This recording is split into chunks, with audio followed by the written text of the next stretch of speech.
Llegué a casa de mi abuela sin avisar, pero en cuanto abrió la puerta, se puso pálida y susurró: «Rápido, ve a la cocina, escóndete debajo de la mesa y no hagas ruido». Pensé que se había vuelto loca, pero hice lo que me pidió. A los pocos segundos oí los pasos de mi marido en el pasillo. Lucía conoció a Marcos a finales de la primavera, en la fiesta de cumpleaños de su compañera de la universidad, Clara, en un pequeño restaurante en las afueras de la ciudad. Clara había reservado una mesa para 12 personas, de las cuales Lucía no conocía a la mitad. Marcos estaba sentado en el lado opuesto, a 2 asientos de distancia, y pasó toda la noche sin apartar los ojos de ella. No de forma insolente ni invasiva, simplemente la miraba un poco más de lo normal. Y cada vez que Lucía levantaba la vista, él ya estaba sonriendo, con esa sonrisa tranquila y segura que te hacía querer devolverla, incluso sin motivo. Se acercó a ella casi al final de la noche, cuando el grupo se dividió en corrillos más pequeños, y alguien puso música. Le preguntó a qué se dedicaba. Cuando Lucía le dijo que era pasante en un bufete de derecho de familia, él no arrugó la nariz ni cambió de tema. Siguió haciendo preguntas con tal interés que parecía la profesión más fascinante del mundo.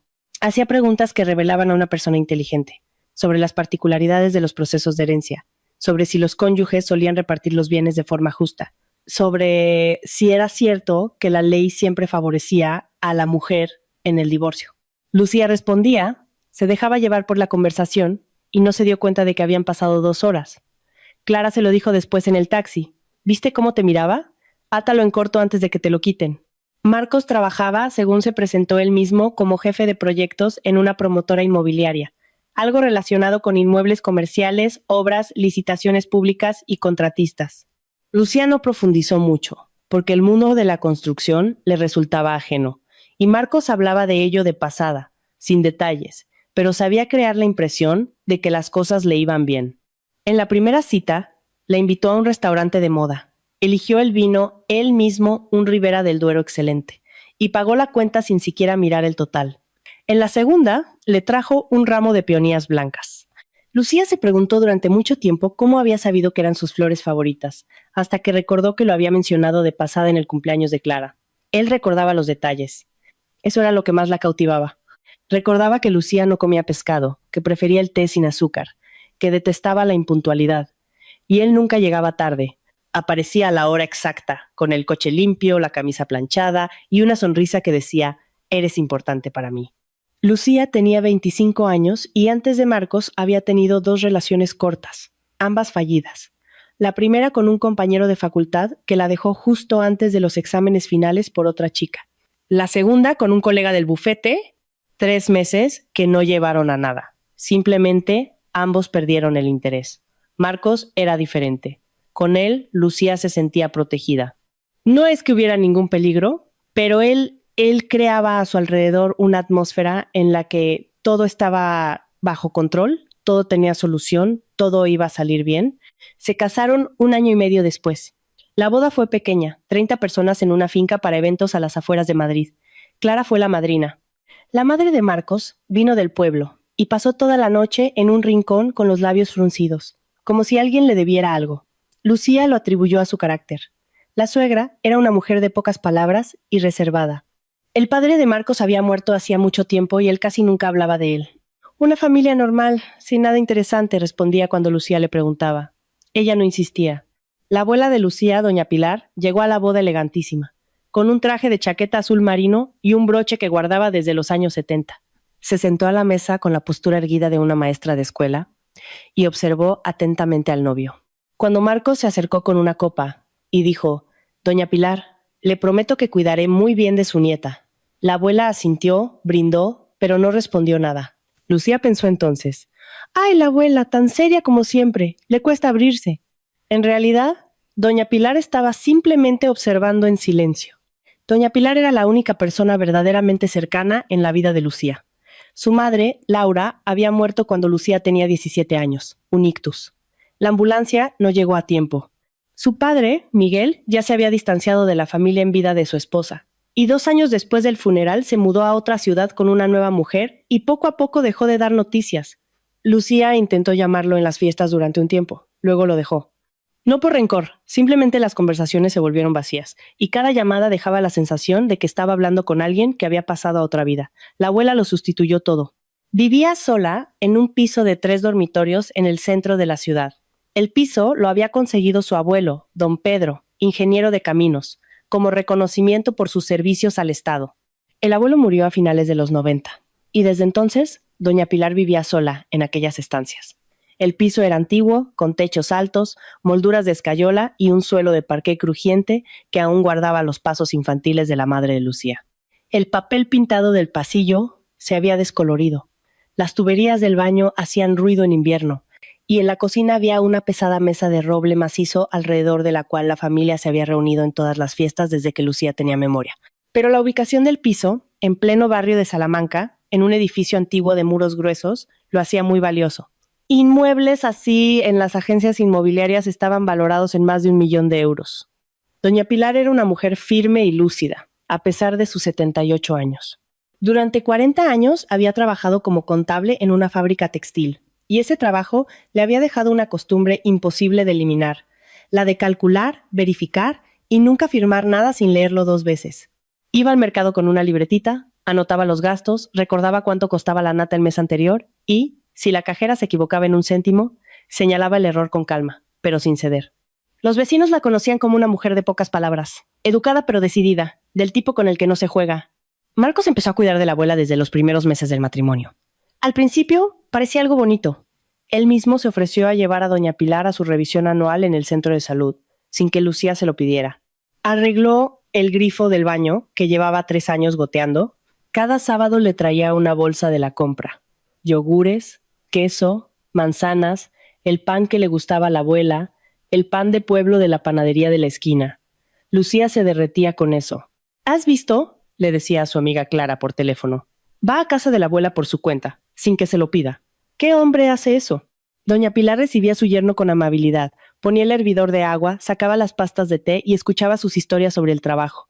Marcos sabía ser encantador con los mayores. Hablaba con una suavidad especial, inclinándose ligeramente hacia adelante al escuchar, asintiendo como si cada palabra fuera importante para él. La abuela lo veía y lo valoraba, al principio. Pero doña Pilar notó algo que a Lucía se le había pasado por alto. Cada vez que venía de visita, Marcos se detenía a mirar las habitaciones un poco más de lo que lo haría un visitante normal. Pasaba por el pasillo como si estuviera midiendo el espacio, con los ojos, los techos altos, las paredes, las ventanas. Una vez se detuvo ante una pared del pasillo, pasó la mano por ella y dijo: «Este muro debe ser de carga, ya no se construyen paredes así». En otra ocasión, se asomó al trastero y preguntó cuántos metros cuadrados tenía el piso según la escritura. Después, como quien no quiere la cosa, preguntó el año de construcción del edificio y el estado de los forjados. «Interés profesional», explicó con una sonrisa. «Soy del gremio, al fin y al cabo». Doña Pilar no dijo nada. Simplemente archivó ese episodio en su memoria, como quien guarda un recibo en un cajón, sabiendo que algún día será útil. El punto de inflexión llegó alrededor del 3er año de matrimonio. Marcos empezó a hablar con Lucía sobre el piso de la abuela con más frecuencia. Generalmente comenzaba durante la cena, cuando Lucía estaba cansada del trabajo y sin ganas de discutir. «Cariño, estaba pensando», decía mientras untaba mantequilla en el pan, sin mirarla. «Doña Pilar ya no es una jovencita. Nunca se sabe lo que puede pasar. Sería mejor arreglar los papeles con antelación para no tener que correr después y gastar en abogados. La abuela está viva, sana y en pleno uso de sus facultades. No voy a hablar con ella de eso. No estoy proponiendo nada malo, solo una escritura de donación a tu nombre, para estar más tranquilos». Marcos, trabajo en un bufete. Sé lo que es una escritura de donación. Y la abuela no es el tipo de persona que necesita que alguien le explique cómo administrar sus propios bienes. Marcos se encogió de hombros y cambió de tema, pero volvió a la carga una semana después. Esta vez propuso poner el piso a nombre de los dos, para tener los mismos derechos en la familia. Lucía negó con la cabeza. Un mes después, sugirió poner el piso a nombre de su madre, temporalmente, para reducir la carga fiscal. Luego, a nombre de la empresa de un conocido, mientras se resolvían unas cuestiones legales pendientes. Cada nuevo plan era un poco más absurdo que el anterior. Y Lucía, que lidiaba con situaciones así todos los días en el trabajo, lo veía con más claridad que nadie. «Marcos, ninguno de esos planes tiene sentido. Si quieres proteger un patrimonio, existen mecanismos legales adecuados. Pero lo que tú propones es, ¿qué es?» Marcos dejó el tenedor sobre la mesa con más fuerza de la necesaria. «¿Estás insinuando que estoy tramando algo?», Me preocupo por nuestra familia y tú no confías en mí. Lucía se quedó en silencio. No le gustaban las peleas y no sabía discutir. Era más fácil retroceder, esperar a que pasara la tormenta, y retrocedía. Mientras tanto, las visitas de Marcos a la abuela se hicieron más frecuentes. Empezó a ir no solo los sábados, sino también entre semana. Volvía y decía, pasé de camino a la obra, le llevé unas medicinas. O me pidió que le cambiara una bombilla, así que me acerqué. Lucía no veía nada extraño. Se alegraba de saber que su abuela no estaba sola. Hasta que un día, doña Pilar le contó algo.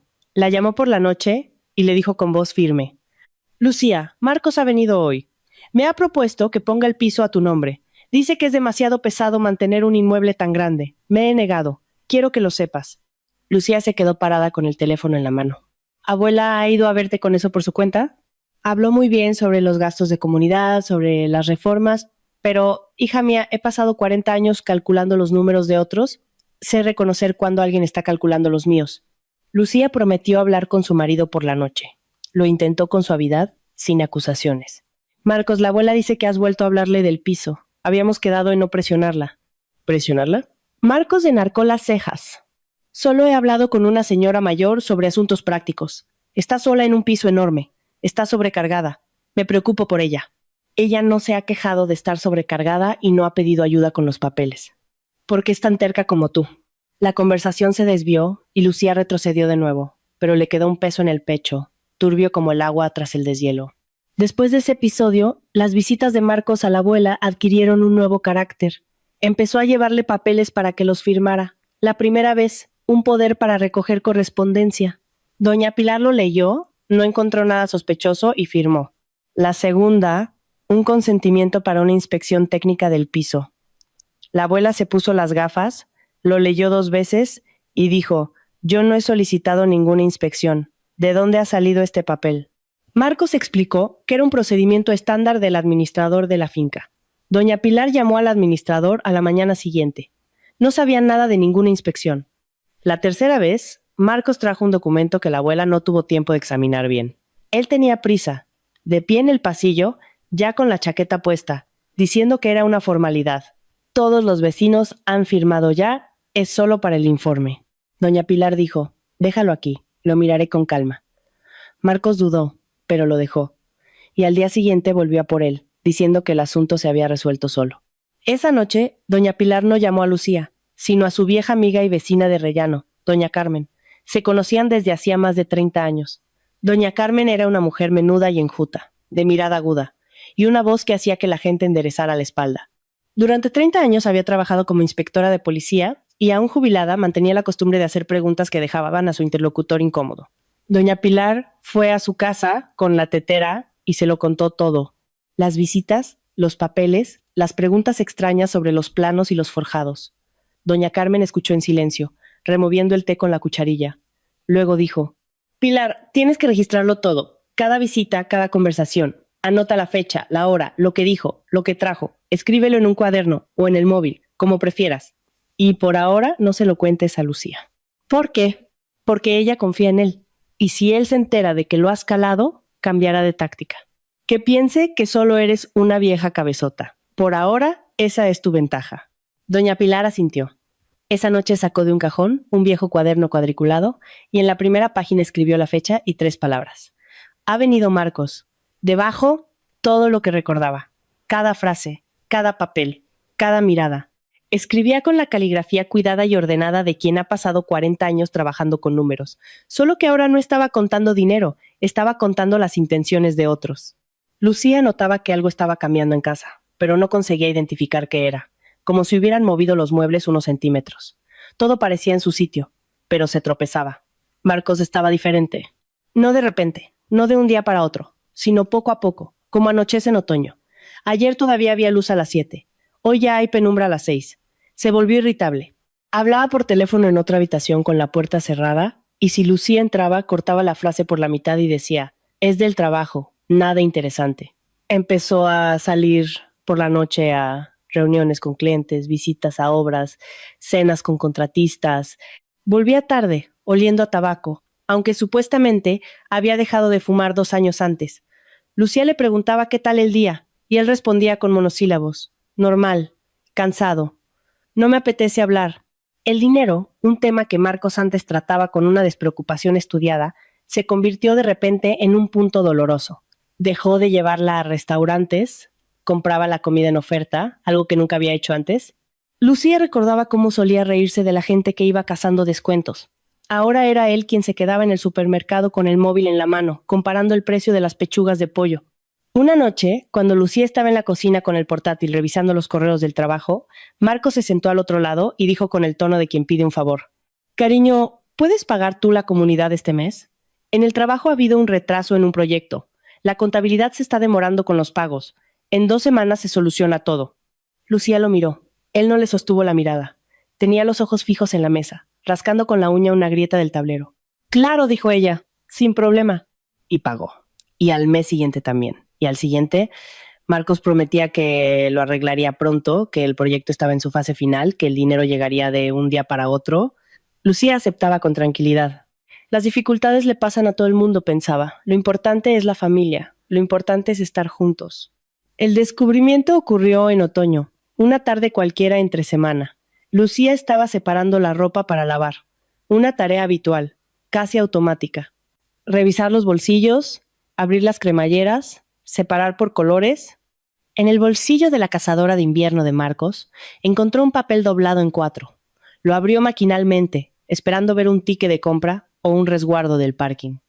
Era un recibo de una financiera de crédito rápido. El nombre de la empresa, unas siglas con el prefijo Express, no le decía nada. Pero la cantidad lo decía todo. 80,000 euros. Fecha de emisión, 3 meses atrás. Tipo de interés. Lucía lo releyó 2 veces, pensando que se había equivocado. 365% anual. Se quedó de pie en el baño, sosteniendo aquel papel, y sintió que el suelo se volvía blando, inestable, como el hielo en primavera. Marcos llegó 1 hora después.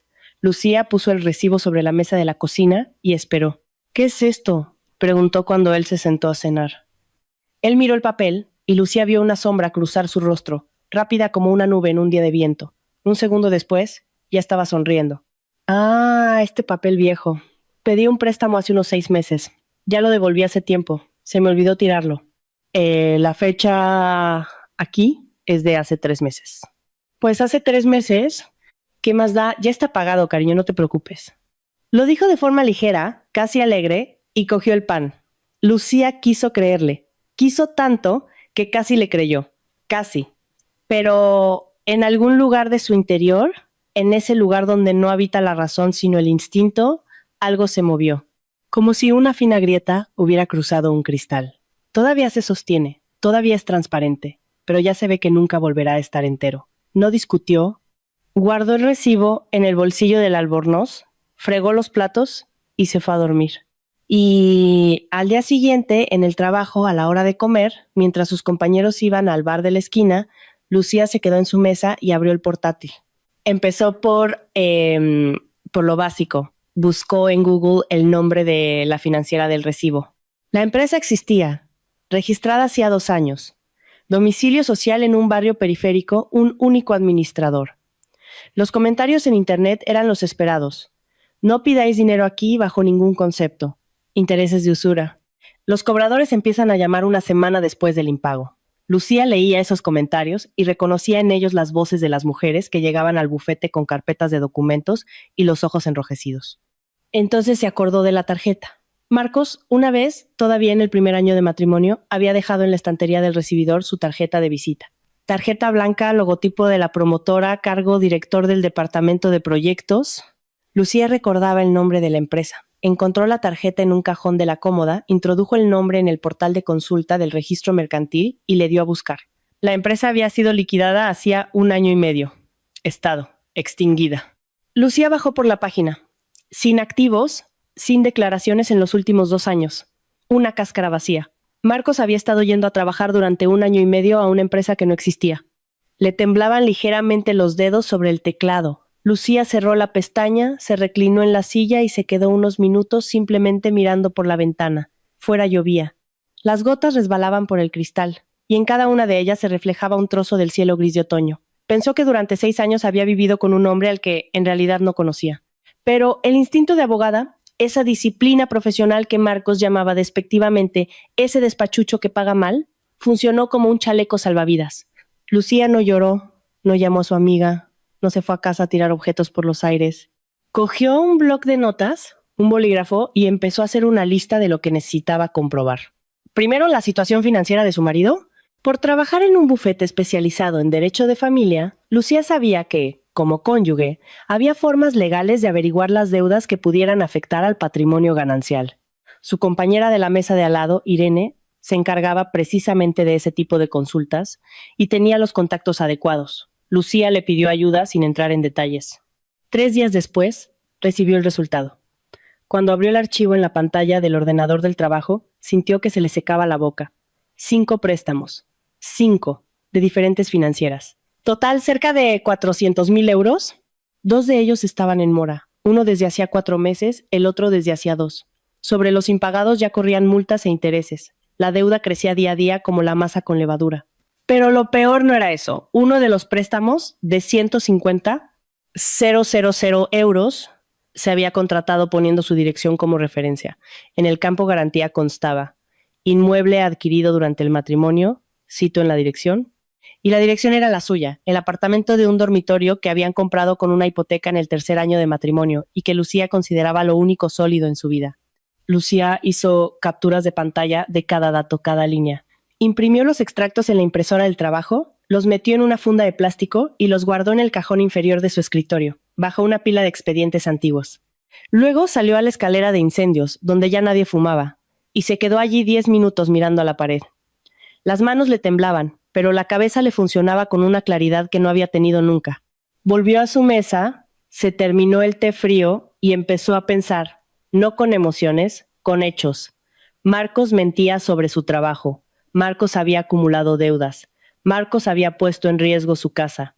Y al mismo tiempo Marcos visitaba regularmente a su abuela intentando convencerla de que le cediera el piso del centro. El cuadro se iba componiendo lentamente a regañadientes, como un puzzle que no quieres montar porque sabes qué imagen va a aparecer al final. Lucía empezó a prestar más atención. Ya no apartaba la mirada cuando Marcos hablaba por teléfono en la otra habitación. Empezó a fijarse en cómo borraba los mensajes rápidamente cuando ella se acercaba. Los nombres en su agenda eran extraños, desconocidos: Gris, Mica, Negocio, Arturo Coche. Una madrugada, mientras Marcos dormía, Lucía cogió su móvil de la mesilla de noche. Sabía la contraseña. Él la tecleaba delante de ella 1000 veces, sin ocultarla. Abrió la conversación con Gris y leyó: la vieja está en sus 13, no firma, hay que presionar más. Respuesta: tengo una opción con un psiquiatra. Lo hablamos. Lucía devolvió el móvil a su sitio, se metió en la cama, se tapó hasta la barbilla y se quedó hasta el amanecer con los ojos abiertos, escuchando la respiración tranquila del hombre que dormía a su lado y al que ya no conocía. Al día siguiente, fotografió la conversación. Marcos estaba en el baño. El móvil se había quedado en la cocina. Añadió las fotos a su carpeta en el trabajo. La carpeta iba engordando. Aún no sabía que, al otro lado de la ciudad, en el piso de techos altos y parqué crujiente, doña Pilar estaba sentada en aquella mesa de roble, anotando una nueva línea en su cuaderno. ¿Ha venido Marcos otra vez? Ha hablado del notario. Ha traído un formulario en blanco. No he firmado. He guardado el formulario en el armario, entre las toallas. Y en la página de al lado, con su cuidada caligrafía, había escrito: llamar a Carmen, hablar de la grabadora. 2 mujeres, nieta y abuela, libraban cada una a su manera una guerra silenciosa contra el mismo hombre. Y ninguna sabía aún que la otra estaba haciendo lo mismo, como 2 zapadores que avanzan por el mismo campo desde lados opuestos, sin verse en la niebla, pero desactivando las mismas minas. Doña Carmen, al escuchar a doña Pilar por enésima vez en la mesa de la cocina, con el helecho en la ventana y el reloj de pared con forma de casita, cuyo péndulo goteaba lentamente, dijo con brevedad: Pilar, es hora de grabar. No en un cuaderno, en una grabadora. El cuaderno se puede rebatir. Dirán que has escrito lo que has querido, pero la voz es la voz. Eso no se puede fabricar. Mi móvil es de teclas, Carmen, ¿qué grabadora? Te traigo mi smartphone viejo, tiene una aplicación, pulsas un botón y graba. Yo te enseño. Esa noche, doña Carmen le trajo el móvil. Le enseñó cómo iniciar la grabación, cómo pararla, cómo comprobar si el archivo se había guardado. Doña Pilar se puso las gafas, fue pulsando con el dedo, se perdió, volvió a empezar. Media hora después, ya apretaba el botón rojo con seguridad y veía los segundos correr en la pantalla. ¿Y no se dará cuenta? Pone el móvil en la mesita del recibidor, cúbrelo con un periódico o una revista. Lo principal es que lo enciendas antes de que él entre. Doña Pilar asintió. Se terminaron el té y doña Carmen se fue. Doña Pilar se quedó un rato más en la cocina, sosteniendo el smartphone ajeno con la pantalla rota, pensando que a sus 78 años estaba aprendiendo técnicas de espionaje para proteger su casa de su propio yerno. Fuera, el viento mecía el viejo magnolio del patio, y las sombras de las ramas se arrastraban por el techo de la cocina como manos inquietas. Esa noche, Lucía se quedó más tiempo de lo habitual en el trabajo. Sobre la mesa tenía el expediente de la señora Cardoso, una mujer de mediana edad que había llegado al despacho 2 semanas antes, con las manos temblorosas y una bolsa de plástico en lugar de un maletín. En la bolsa había documentos, un poder notarial falso con el que el yerno de la señora Cardoso había intentado transferir a su nombre el piso de su suegra mientras ella estaba ingresada tras una operación de corazón. La firma estaba burdamente falsificada, pero el notario, según se averiguó después, era conocido del yerno y había hecho la vista gorda. Lucía analizaba los papeles, cotejaba las fechas, enumeraba las contradicciones en las declaraciones, y cuanto más se adentraba en el caso, más se le encogía algo en el pecho. Veía la historia de otra persona y al mismo tiempo se miraba en un espejo. La ironía era tan densa, tan palpable, que le daban ganas de levantarse de la mesa y salir a respirar, pero Lucía no salió. Redactó el informe, cerró la carpeta, apagó el ordenador y se quedó 1 minuto sentada en el silencio del despacho vacío. El reloj de la pared marcaba las 7:30. No quería ir a casa. En casa estaba Marcos, o no estaba, que últimamente era lo mismo. Cuando estaba en casa, se quedaba con el móvil o miraba la televisión con cara de no estar allí. Cuando no estaba, Lucía se quedaba sola pensando en cosas en las que no quería pensar.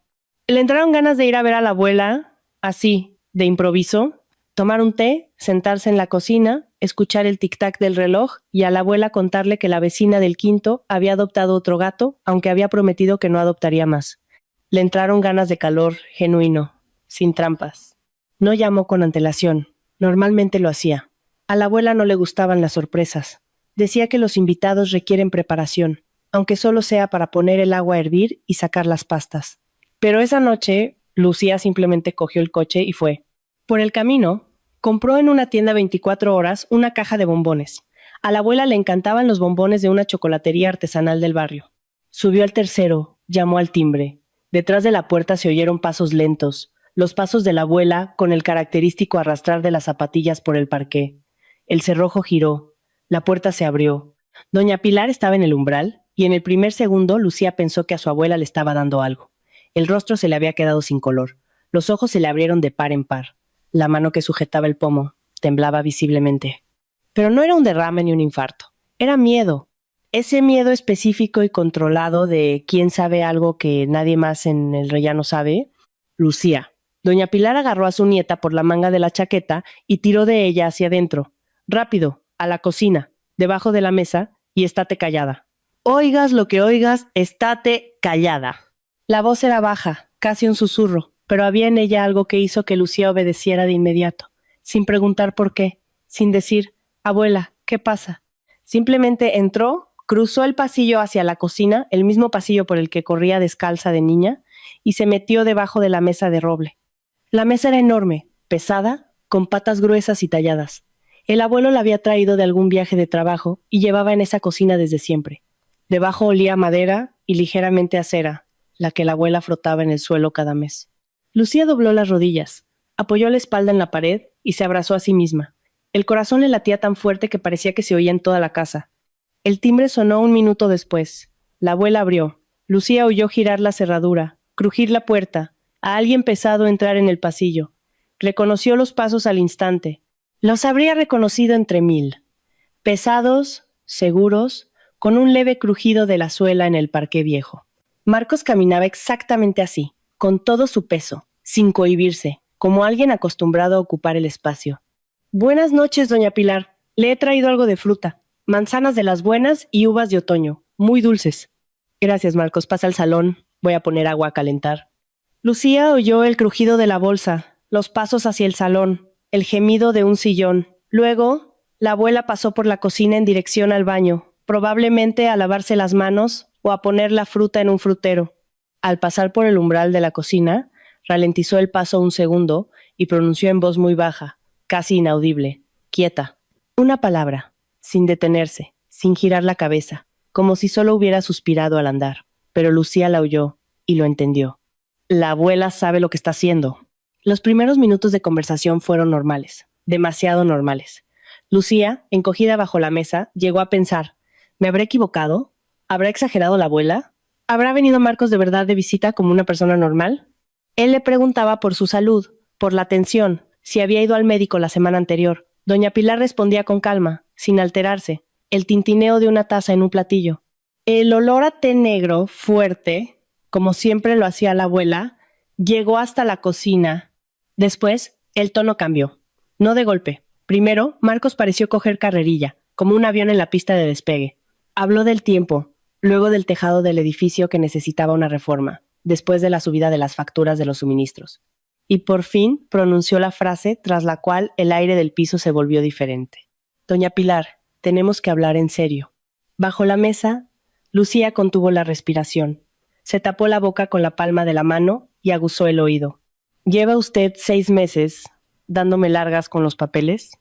La voz de Marcos sonaba distinta a la habitual. La suavidad de siempre había desaparecido, la cordialidad, el tono amable del yerno que trae fruta y arregla grifos. Quedaba una frialdad seca y profesional. Así no se le habla a una abuela, sino a un contratista que se retrasa en un pago. Ya se lo he explicado muchas veces. Solo tiene que formalizar la escritura de donación y todos sus problemas se acabarán. Hacemos la reforma, pagamos la comunidad. Usted no tendrá que preocuparse de nada. Yo ya no me preocupo de nada, respondió doña Pilar. Su voz era firme, tranquila, y Lucía, que conocía a su abuela de toda la vida, se dio cuenta, se había preparado para esta conversación. Estoy en pleno uso de mis facultades. Tengo mi pensión y mi techo. Ahí está el problema, precisamente. Marcos elevó ligeramente la voz. ¿Usted cree que va a estar siempre en plenas facultades? Tiene 78 años. Pronto no podrá ni subir las escaleras. Y mientras tanto, el piso está parado. El piso no está parado. En él vivo yo, y en él vivió mi hija, y creció mi nieta. Su nieta, por cierto, vive en un piso de un dormitorio y paga una hipoteca. Y usted aquí, en un piso enorme, aferrada a los recuerdos. Hay que ser más práctica, doña Pilar. Pausa. Lucía oyó a su abuela depositar la taza en la mesa con cuidado, sin hacer ruido.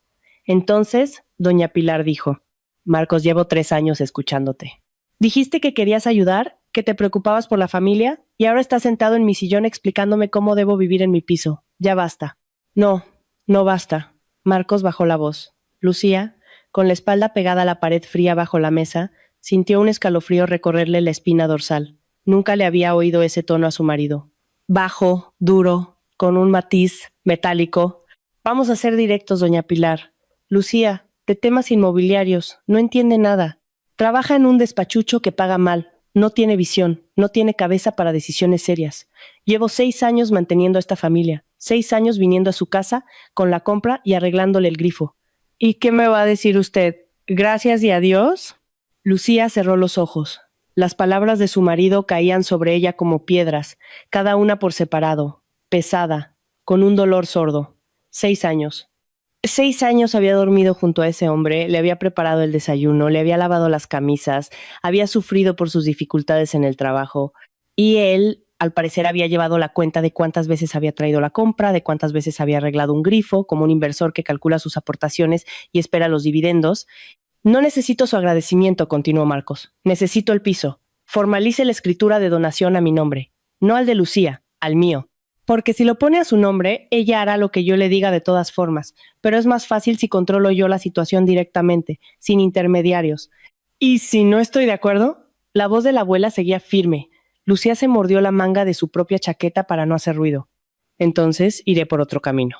Marcos hablaba despacio. Y en esa lentitud había algo más aterrador que un grito. Tengo un conocido psiquiatra, buen especialista, colegiado, todo oficial. ¿Sabe cómo funciona? Un informe de demencia senil. Y se la declara incapacitada judicialmente. Entonces el juez nombra un curador, el pariente más cercano, la nieta. Ella está ocupada, trabaja, no tiene tiempo. y un yerno cariñoso que lleva 6 años cuidando de la abuela, la llevaba al médico, le traía la compra, candidato ideal. El juez no se lo pensará 2 veces. El silencio en la habitación se hizo tan denso que Lucía oía su propio pulso, rápido, sordo, como golpes en un barril vacío. Se imaginó la escena. Su abuela siendo declarada incapaz. Algún médico desconocido examinándola por pura formalidad y redactando un informe. Su abuela, que se sabía de memoria todos los gastos del mes pasado, que leía la letra pequeña sin gafas, que cada mañana hacía gimnasia con la ventana abierta, declarada incapaz. ¿Y Lucía? Preguntó doña Pilar. ¿Cómo queda ella en todo esto? Marcos soltó una risita. Lucía la oyó, una inspiración corta por la nariz, casi una carcajada ahogada, y comprendió que ese sería el sonido que recordaría el resto de su vida. No las palabras, no las amenazas, sino esa media risa que contenía todo el desprecio del que es capaz alguien que nunca ha amado de verdad.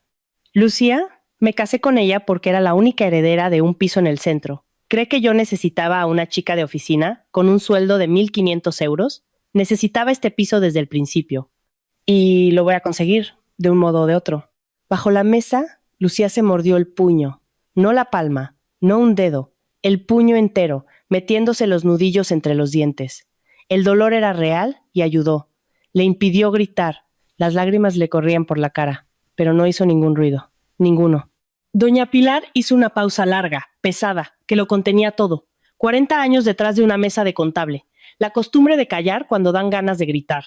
Y la conciencia de que las siguientes palabras debían decirse de la forma correcta. ¿Sabes, Marcos? Dijo por fin. Durante 40 años conté el dinero de otros en la fábrica. Y en todos esos años aprendí una cosa. Cuando alguien empieza a amenazar, es porque ya no le queda nada detrás. Ni dinero, ni conciencia, ni plan B. No has venido aquí desde una posición de fuerza. Has venido porque ya no tienes a dónde ir. Marcos empezó a decir algo, la voz más aguda, más furiosa. Pero fue entonces cuando en la cocina se oyó un ruido. Lucía, entumecida por la inmovilidad, intentó cambiar de postura y rozó con el pie un taburete. Las patas de madera chirriaron en el suelo de baldosas. Corto, pero nítido. ¿Qué ha sido eso? Marcos se detuvo en seco. El gato, seguramente respondió doña Pilar con calma. El de la vecina a veces se cuela por la ventana. No tenía gato desde hacía 3 años. El último, un siamés llamado Tito, había muerto de viejo. Y doña Pilar había dicho entonces que no tendría más, porque enterrar animales era más difícil que enterrar personas. Pero Marcos no lo sabía, o lo había olvidado, o le daba igual. Lucía, sin embargo, lo entendió. Ya no tenía sentido esconderse. Había oído suficiente, más que suficiente. Había oído la verdad, esa misma que había ido sospechando, encontrando a trozos en los recibos y en los extractos, pero que hasta ese momento todavía era posible aplazar, explicar, suavizar. Ahora ya no había nada que explicar. Las palabras de su marido flotaban en el aire, como el olor a humo después de un incendio. No se disipan. Salió a gatas de debajo de la mesa. Tenía las rodillas dormidas, le dolía la espalda, en la cara le brillaban los surcos de las lágrimas. Se secó la cara con la manga, cruzó el pasillo y se detuvo en la entrada del salón. Marcos estaba sentado en el sillón de la abuela, ese sillón donde el abuelo Pedro solía sentarse a leer el periódico, sentado de forma relajada, con una pierna sobre la otra, con expresión de dueño. Cuando vio a su mujer en el umbral, esa expresión se evaporó en un segundo. Lucía vio una oleada pasar por su rostro. Primero sorpresa, luego miedo, luego un intento rápido y convulso de sonreír. Cariño, ¿qué haces aquí? He venido a ver a la abuela. Solo estábamos hablando. He oído cada palabra, dijo Lucía. Ella misma se sorprendió de su propia voz. No temblaba. Era firme y seca como el papel. Sobre el psiquiatra. Sobre la escritura de donación. Sobre ¿por qué te casaste conmigo? Marcos se levantó del sillón. El movimiento fue brusco. Se incorporó como alguien que recibe un golpe y dio un paso hacia ella, extendiendo las manos con las palmas hacia arriba. Un gesto que debería significar apertura, reconciliación, pero que parecía tan falso como el decorado de una obra de teatro barata. Escucha, ¿lo has entendido todo mal? Estaba alterado, tengo problemas en el trabajo, he dicho cosas que no quería decir, ya sabes cómo es, a veces uno habla de más. No tienes trabajo, le interrumpió Lucía. La voz seguía sin temblar, y se aferraba a esa voz como a una barandilla en una escalera mojada. Tu empresa se liquidó hace 1 año y medio. Tienes 5 préstamos con financieras de crédito rápido, 2 de ellos impagados. La deuda total es de casi 400,000 euros y usaste nuestro piso como garantía sin decirme una palabra. Marcos palideció. No un poco, no ligeramente. Se quedó blanco como la pared que tenía detrás. La boca se le entreabrió, los brazos le cayeron a los lados. Se quedó en silencio unos 10 segundos y en ese silencio se oía gotear el grifo de la cocina, ese mismo que él había arreglado un día. ¿Cómo lo sabes? Consiguió articular por fin. Trabajo en un bufete, Marcos, en derecho de familia y sucesiones. Todos los días veo a gente como tú. Todos los días llegan mujeres cuyos maridos han hecho exactamente lo mismo. Solo que no imaginaba que uno de ellos estaría dentro de mi casa. Doña Pilar se levantó silenciosamente del sofá, fue hasta el recibidor, cogió el móvil de la mesita, detuvo la grabación y le giró la pantalla a Marcos. En la pantalla brillaban los números, 43 minutos y 12 segundos. Lo encendí cuando llamaste al portero automático, dijo ella con tranquilidad. Está todo aquí, cada palabra tuya. Marcos perdió el resto de su autocontrol. Dio un paso hacia la abuela, y en ese movimiento hubo algo que hizo que Lucía se tensara instintivamente. No era agresión todavía, pero estaba a una fracción de segundo de serlo. Dame ese móvil ahora mismo. Y entonces, en la puerta del piso, que doña Pilar no había cerrado con llave después de que entrara Marcos, apareció doña Carmen. Pequeña, enjuta, en bata y zapatillas de casa, pero con la espalda recta, y esa mirada que hacía que la gente encogiera los hombros, allá en los tiempos en que dirigía interrogatorios en comisaría. Muchacho, dijo en voz baja, y su voz sonó como si estuviera leyendo una sentencia. Lo he oído todo a través de la pared. Los muros aquí, como tú mismo observaste, son de carga, pero el sonido lo dejan pasar muy bien, y tengo una costumbre.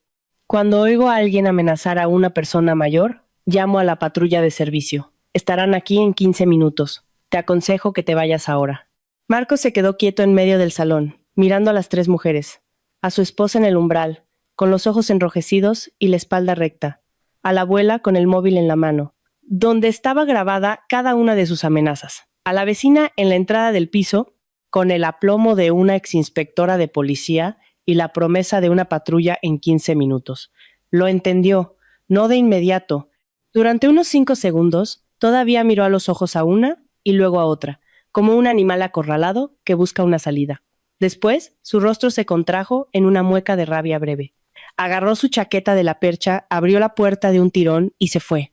La cerró con tal fuerza que cayó yeso del techo, migas blancas y finas que se posaron sobre el periódico que cubría la grabadora y sobre el viejo parqué que había guardado los pasos de 4 generaciones de esa familia.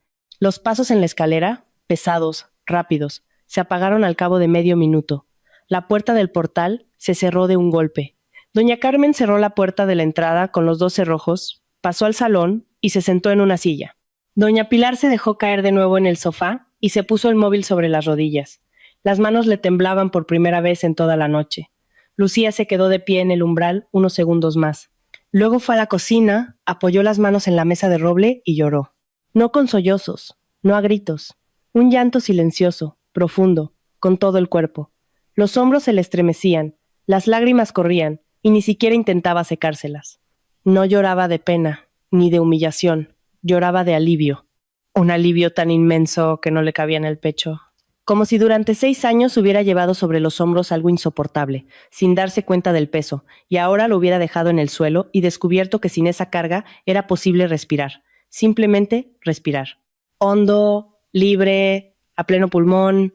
Doña Pilar fue a la cocina, se sentó a su lado y le puso una mano en el hombro. No dijo nada, simplemente se quedó allí. Y su mano era cálida y pesada, y olía a té y ligeramente al jabón de lavanda que compraba desde hacía 20 años en el mismo puesto del mercado. Fuera anochecía, y la luz amarilla de la bombilla de la cocina se posaba sobre la mesa, sobre las paredes, sobre sus manos. Una luz cálida y doméstica, que siempre había estado allí y que parecía que estaría por mucho tiempo. Al día siguiente, Lucía presentó la demanda de divorcio por la vía contenciosa. Fue al juzgado por la mañana temprano, antes de ir a trabajar, con la misma chaqueta con la que se había sentado bajo la mesa de su abuela. En el codo había una mancha de cera. Solo se dio cuenta cuando estaba en la cola esperando en la ventanilla de la secretaría.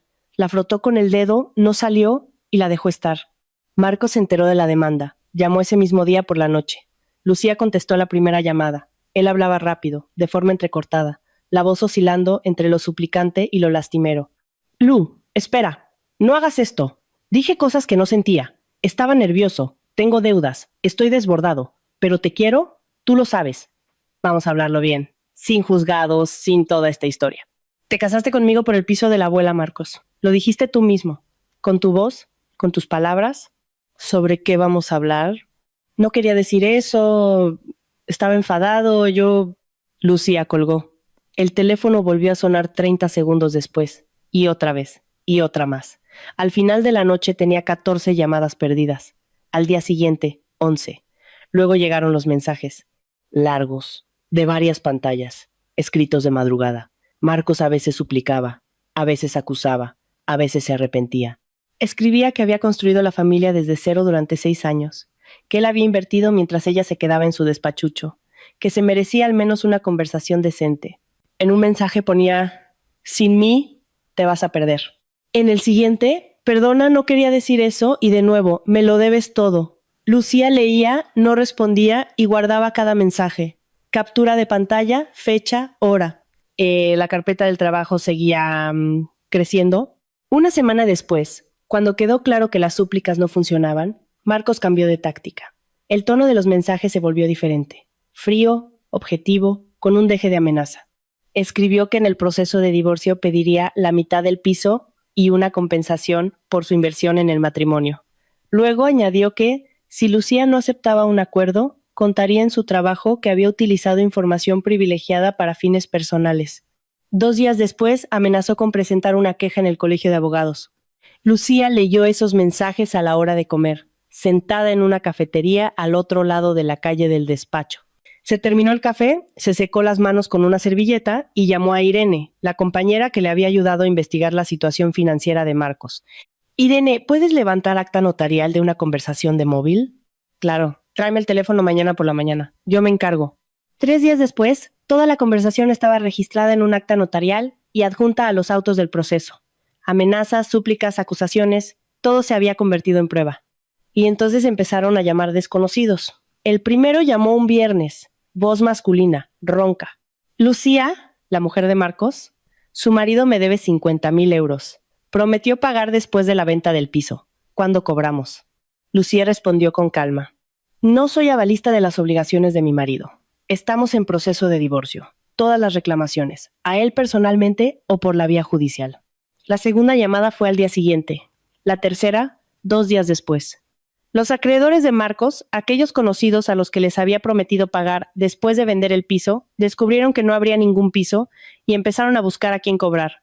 A cada uno, Lucía le decía lo mismo con voz tranquila, sin emoción, como en el trabajo. Algunos insultaban. Uno la amenazó, pero la mayoría, al oír las palabras proceso judicial, se callaban y colgaban. La vista del divorcio se fijó para 4 meses después. Marcos vino con un abogado, un chico joven con un traje demasiado ajustado, que hojeaba los papeles con aire de verlos por primera vez. Marcos tenía un aspecto terrible. Había adelgazado, tenía ojeras profundas, la camisa arrugada. No miraba a Lucía, miraba a la mesa. El abogado de Marcos intentó impugnar la grabación de audio. Argumentó que se había realizado sin consentimiento, que violaba el derecho a la intimidad, que esa prueba no podía ser admitida. La abogada de Lucía, la doctora Herrero, socia senior del bufete, una mujer de más de 50 años, con el pelo cano y corto, y una voz ante la que los jueces se enderezaban involuntariamente, se levantó y explicó. La grabación la había hecho doña Pilar en su propia casa, con su propio dispositivo, en una situación en la que estaba siendo directamente amenazada. Estaba documentando las amenazas contra sí misma. No era una interceptación ni una escucha clandestina. Era la autodefensa de una persona mayor amenazada con una incapacitación judicial. La jueza escuchó a ambas partes, examinó la grabación, leyó la transcripción y la admitió. La doctora Herrero había asumido el caso de forma gratuita. Se lo dijo a Lucía desde el principio. Llevo 30 años en derecho de familia. En 1 de cada 2 casos hay un hombre que ha entrado en la familia por un piso. Pero no en todos los casos hay una abuela con una grabadora. Este caso lo llevo por principios. El divorcio fue decretado. El piso se quedó para Lucía. teniendo en cuenta que Marcos había ocultado las deudas, había utilizado el inmueble como garantía sin el conocimiento de su esposa y había puesto a la familia en riesgo financiero. Marcos recurrió y perdió. La magistrada del Tribunal Superior, una señora de ojos cansados, leyó el expediente y dijo con brevedad: no hay fundamentos para modificar la sentencia. Los acreedores, mientras tanto, encontraron a Marcos por su cuenta. Sin esposa, sin acceso a un inmueble ajeno, sin trabajo y sin perspectivas, se quedó solo con sus propias deudas. Los conocidos a los que debía dinero empezaron a demandarle. El coche que conducía era de leasing, y se lo quitaron. Unos meses después del divorcio, Marcos se fue al interior, al pueblo de su madre. Lucía se enteró por casualidad. Clara, la amiga en cuyo cumpleaños había empezado todo, le mandó un mensaje. Me he enterado de que Marcos se ha ido. Dicen que su madre se ha enterado por primera vez de lo que ha estado haciendo todos estos años. Lucía leyó el mensaje, cerró el móvil y no volvió a pensar en el asunto. Después del divorcio, las primeras semanas fueron extrañas. Lucía llegaba a casa, a ese mismo apartamento de un dormitorio que casi había perdido, y no reconocía su propio silencio. Antes, el silencio en el piso era tenso, como una cuerda estirada. Esperaba el sonido de la llave en la cerradura, los pasos, la voz de Marcos. Ahora, el silencio era diferente, suave, espacioso. En él se podía respirar. Empezó a darse cuenta de cosas en las que no había reparado en 6 años, que le gustaba tomar el café por la mañana junto a la ventana y no en la mesa, como insistía Marcos, que le encantaba leer antes de dormir y no ver las series que él elegía, que no tenía que pedir permiso para ir a ver a una amiga un sábado. Detalles, pero esos detalles formaban una vida que durante 6 años había vivido no como ella quería, sino como le convenía a otra persona. La primera medida seria fue el piso de la abuela. Lucía fue a ver a doña Pilar con el portátil y una carpeta de documentos. Se sentó en la mesa de roble y le dijo: abuela, tenemos que arreglar todo esto para que ninguna persona pueda volver a acercarse a ti. Estuvieron 2 días trabajando. Hicieron el testamento ante notario. El piso pasaría a Lucía, pero con un usufructo vitalicio para doña Pilar. Lo inscribieron en el registro de la propiedad, actualizaron toda la documentación y dieron de alta el inmueble en el sistema de alertas del Colegio de Registradores. Ahora, si alguien intentaba registrar cualquier documento relativo a ese piso, Lucía lo sabría al instante. La notificación le llegaría al móvil y al correo electrónico al mismo tiempo. Doña Carmen pasó a visitarlas mientras organizaban los papeles. Miró los documentos esparcidos por la mesa, a Lucía con un lápiz en la oreja, el portátil abierto en la web del registro, y dijo: ahora sí, ahora está como tiene que estar. Y luego, durante el té, añadió una frase que se le quedó a Lucía en la cabeza y ya no se le fue. Eres abogada, hija. Has pasado por esto tú misma. ¿Cuántas mujeres como tú andarán por ahí sin saber qué hacer? ¿Cuántas abuelas estarán en sus pisos con miedo de sus propios parientes? Lucía se quedó pensativa. En el trabajo, en ese despachucho que paga mal, como lo llamaba Marcos, lo veía todos los días. El caso de la señora Cardoso con el poder falso. El caso de doña Zulema, cuyo hijo se había transferido el piso de su madre mientras ella estaba en el hospital. El caso de doña Petra, a quien su yerno había echado de su propia casa por la vía judicial, con un consentimiento falsificado. Decenas, cientos de historias parecidas entre sí como gotas de lluvia. Y en cada una había alguien que había confiado en un familiar cercano. Y el familiar cercano había echado mano a los papeles. Un año después del divorcio, Lucía dejó el bufete y abrió su propia asesoría jurídica. Encontró un local en la planta baja de un edificio residencial, 2 habitaciones, una pequeña recepción y un despacho. Hizo la reforma ella misma. Pintó las paredes de un color beige cálido, colgó cortinas, puso 2 mesas, una impresora y un hervidor de agua. En la puerta colgó una placa: asesoría jurídica, cuestiones de familia y sucesiones, defensa de los derechos de las personas mayores. Los clientes aparecieron enseguida. El boca a boca entre las personas mayores funciona más rápido que cualquier publicidad. Una se lo contó a su vecina, la vecina a su amiga del centro de salud, la amiga a su nuera, la nuera a una compañera de trabajo. 3 meses después, Lucía atendía a 4 o 5 personas al día. Doña Pilar a veces iba a la asesoría. Se sentaba en el sofá de la recepción, que Lucía había comprado especialmente mullido, con reposabrazos, para que las clientas mayores pudieran esperar cómodamente. Tomaba té en una taza de cerámica con la inscripción a la mejor abogada, que Clara le había regalado en la inauguración. Hojeaba una revista y miraba a su nieta trabajar. hablar con las clientas, explicarles qué documentos necesitaban, llamar al juzgado, teclear demandas. Doña Pilar nunca lo dijo en voz alta, pero Lucía veía en sus ojos algo que no había visto en todos los 6 años que Marcos estuvo cerca: orgullo. Silencioso, profundo, verdadero. Una noche, al cerrar la asesoría y apagar las luces, Lucía estaba en el umbral, marcando el número de su abuela. Abuela, ¿te acuerdas de cuando estuve debajo de tu mesa? Doña Pilar se rió, con esa risa que solo tienen quienes han sobrevivido a algo terrible y han salido al otro lado. Claro que me acuerdo, hija. Temblabas tanto que la mesa se movía. Tenía miedo de que Marcos te oyera y se estropeara todo. ¿Cómo se te ocurrió esconderme? ¿De dónde te salió esa idea? En una fracción de segundo. Porque sabía que venía. Me había llamado una hora antes, dijo que pasaría por la noche. Yo ya había encendido la grabadora, había avisado a Carmen, me había preparado. Y de repente apareces tú en el umbral. Tuve que decidir en un instante. O te mandaba de vuelta a casa y luego no ibas a creerme. Ibas a decir que la abuela exageraba, que Marcos no podía haber dicho eso. O te dejaba escucharlo todo por ti misma. Y elegiste la segunda opción. Elegí la verdad, hija. A veces duele mucho, pero después cura. Lucía se quedó en silencio. Fuera de la asesoría brillaba una farola, y su luz se posaba en la placa de la puerta, la que tenía la inscripción sobre la defensa de los derechos de las personas mayores. Pasó una mujer con un perro. En algún lugar se cerró la puerta de un portal. Por una ventana abierta del segundo piso llegaba música, algo antiguo, del tipo que la abuela escuchaba en la radio los domingos por la mañana. Gracias, abuela, dijo Lucía. ¿Por qué? Por la mesa, por ser tan grande. En una más pequeña no habría cabido. Doña Pilar se rió, y Lucía se rió también, por primera vez en mucho tiempo, de forma ligera, libre, desde el fondo del alma. Colgó, cerró la puerta con llave y fue hacia el coche. Estaba oscuro y fresco, y el aire olía bueno, a hojas mojadas, asfalto frío y a algo más para lo que no encontraba nombre. Quizá olía a libertad, o quizá, simplemente, a la noche. Una noche normal en la ciudad, en la que por fin no había a dónde correr ni de quién esconderse.